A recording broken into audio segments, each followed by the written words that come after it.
Joining me now, someone who knows a lot about the subject, Director of Strategic Analysis Australia, Peta Jennings. Well, Peta, you've written about this today, and for all the promises they made prior to being elected that they would be transparent, where rightly they accused the Scott Morrison government of not being transparent, Labor's addicted to secrecy. They're not transparent at all. They sure are, Peter, and that's been a theme of Labor in government for the last 4 years now. At every stage of the way, from the fact that we now have to pay to have access to freedom of information, it's no longer free. The fact that my old department, the Defence Department, is now classifying and refusing to release information about projects which used to be publicly available in an annual report. The fact even that the Prime Minister says to journalists at press gatherings, you only get one question and no follow-ups, and everyone kind of quietly goes along with that. At every stage and in every way, this government is trying to hold back or contain information or make sure that its spin dominates and no one else can get a word in. And we're seeing that with the ISIS brides, this repatriation process, where the government is being exceptionally clever in how it goes about trying to say that it had nothing to do with it. It turns out that they seem to be collaborating quite effectively with a non-government organisation to allow it to happen. And we go through the very painful experience of watching senior bureaucrats at Senate committee hearings all of a sudden being unable to remember meetings that they actually attended without getting clarification from the minister sitting at the table. It's all about information management. It's deeply damaging to democracy and to making good policy, and this government is becoming an absolute specialist at doing that. You've sat in plenty of these very senior meetings with prime ministers and senior ministers.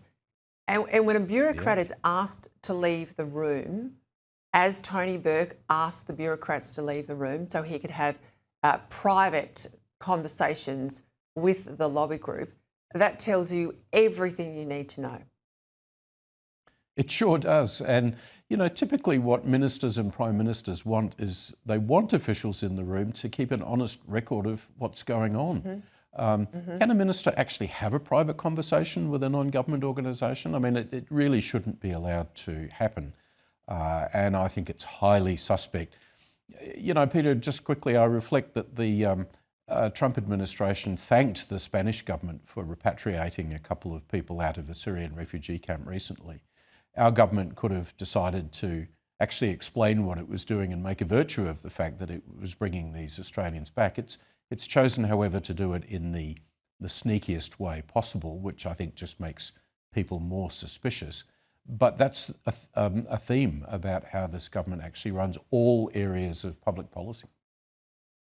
Let's go to all the problems with the renewables rollout. I've spoken about the logistics, the engineering hurdles, the fact we've had another one, offshore wind in Gippsland fall over. But I'm concerned, given your security background, with the influence of Beijing in a lot of these companies. We know one company in particular is chaired by a serving Communist Party official.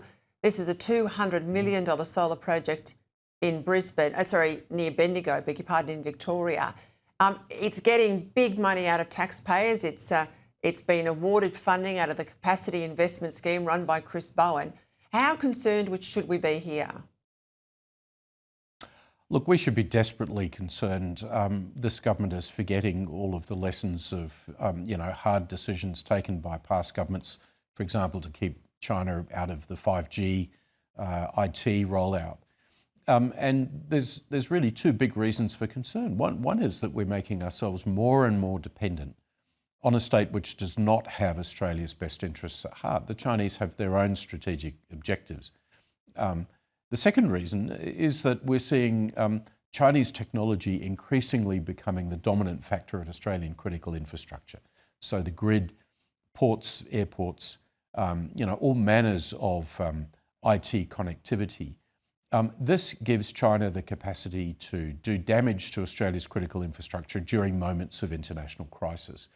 It's something that has the Americans worried, and the Europeans, and frankly any other country that's capable of looking after its critical infrastructure. And we're largely ignoring it, all for the sake of convenience, I suppose, and perhaps slightly cheaper contracts. Australia has got to wake up to this. Being more dependent on China is a bad thing, and having China deeply enmeshed and controlling Australian critical infrastructure, that's even worse, particularly because it gives China the capacity to turn things off or do damage during moments of international crises. All right, we've got the AusMin talks coming up. We know they're held every year, alternates between Australia and the United States. It's a Defence Minister, Foreign Minister and their counterparts, in this case, Miles Wong, Hegseth Rubio. Already there are strong messages out there from the Americans to say we must lift our defence spending. There was all those sort of fake announcements, money on the long finger, prior to the Prime Minister finally having that meeting with Donald Trump. I think that bought him a modicum of silence in the room, but there's nowhere to hide now. The Americans can see that the money's not real. The money's not in the immediate budget forward numbers. And of course, they're sending pretty tough messages, the Americans, to the Europeans on NATO. I don't think we're going to get away with this unscathed, nor should we, Peter, nor should we. No, absolutely not. And, we really should be doing this because it's important for our own defence, not just to please the Americans. But I think that this is going to be a very tough meeting. I think the Americans will say, OK, well, we've now decided to provide you with our nuclear technology for submarines, but you Australians, you've got to be prepared to pay for it. Show us where these ships are going to be based. Show us how you're going to store the nuclear waste. Where are the naval crews going to come from?